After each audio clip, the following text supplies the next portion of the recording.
You all enjoying yourselves? I'll soon put a fucking end to that. Right, I'm very new to this, so don't laugh. And also don't build your hopes up either. Yeah, I've just kind of started this. I was almost a bit late getting here because I've been watching this advert, the government's kind of road safety advert. Have you seen it? The one that says drive like you've got Gran in the car. So I spent the last 2 hours scrubbing the piss off the back seat.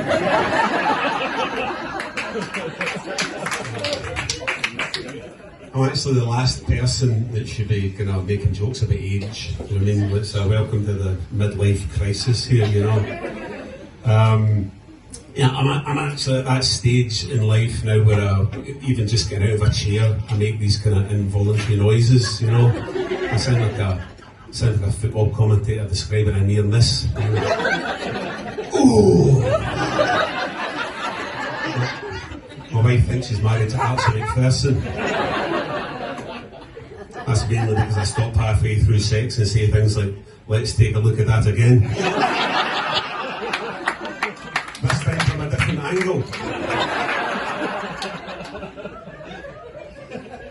Anyway, so yeah, it won't come as any surprise. I'm not a comedian. I'm actually a journalist, and this is part of an assignment to learn stand-up. I love that word assignment.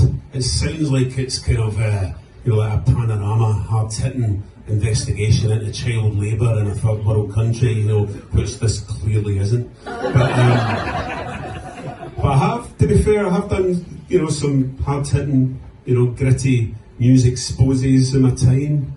Like, I revealed to the world there was a wee guy from Airdrie that could do 50 keepy-uppies with a Malteser. By the way, that is true. Google it. Not just now, wait until the next guy comes on.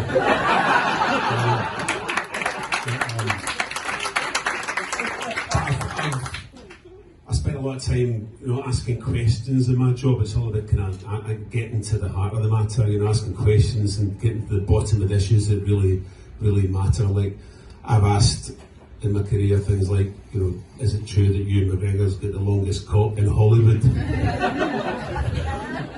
You might remember the headline, Bobby Wan Kenobi. Well, that was me, I was quite proud of that.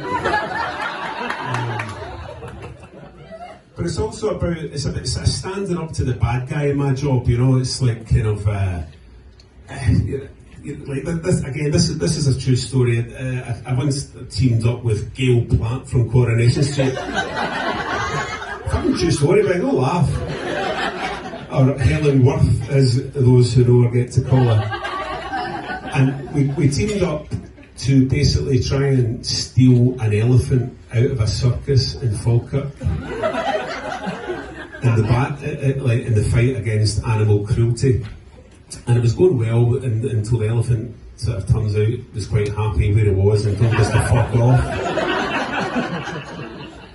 So, never forget as it stood there balanced on top of a bicycle. And he's like, Gail, get yourself the fuck back to Weatherfield and take your pal with you and his box of Maltesers. But I'm doing myself a bit of disservice because actually, genuinely, I'm a journalist. I have done some serious stuff over the years. I started out as a kind of news reporter, just, you know, writing stories about shagging celebrities and, you know, generally minding my own business. And then one day I kind of inadvertently decided to become a war correspondent. Again, without a word of a lie.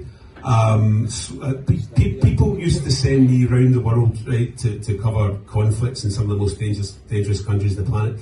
Just to give you some kind of, you know, perspective on that, I wouldn't send me to the shops to buy a loaf of fucking bread. But they saw fit to send me to places like, you know, Afghanistan, Iraq, and Kosovo. Two incidents defined my career as a war correspondent. The first one that springs to mind, Basra, Iraq, 2003, and I'm embedded with this unit that is under attack in a bombed out college building.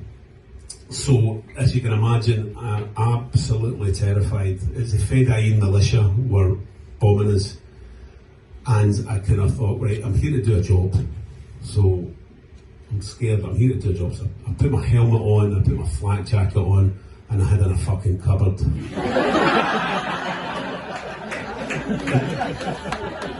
So I was curled up in a little ball, and the gunfire's getting louder and louder and closer and closer, and I am so scared. And I remember thinking, oh, the irony. I'm about to be killed by a religious fundamentalist, and I am Shiiting myself.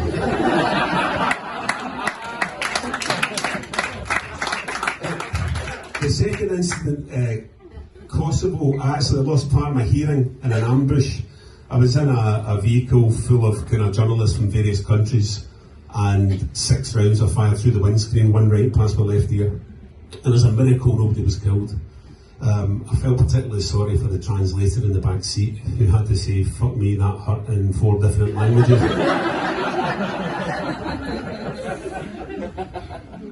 But, so I don't do that anymore. I stopped doing the kind of war reporting stuff, and then I'm based in Glasgow now. But because of that, I've got this kind of weird condition where it kind of surfaces whenever I'm online and I'm ordering something off Amazon, and I get to that bit where I've got to put in where I want it sent, and I'll type stuff like Car Chase Boulevard or Cliffhanger Avenue, and diagnosed with post-traumatic address disorder.